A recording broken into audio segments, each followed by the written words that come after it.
hata kama umechoka kiasi gani, usiache kusoma neno na kuomba. Hata kama ni mistari mingapi, neno ni kama dawa. Wakati ule unaweza ukaona la kawaida likaja kukuokoa siku 7 zijazo. Haleluya.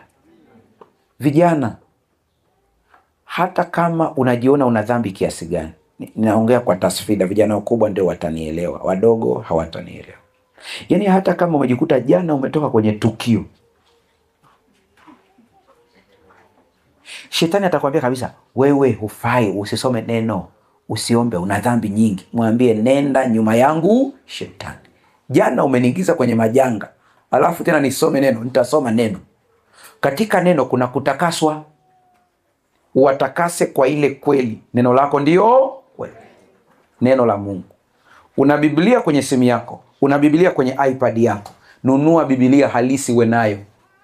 Siku akizima hii mitambo, kwanza unamjua aliyeweka hiyo application ya Biblia ni nani? Je, kama ameweka ili watuchanganye, watuingize kwenye 12 wote, tujikute wote tunazo soft copy, alafu hatuna hard copy.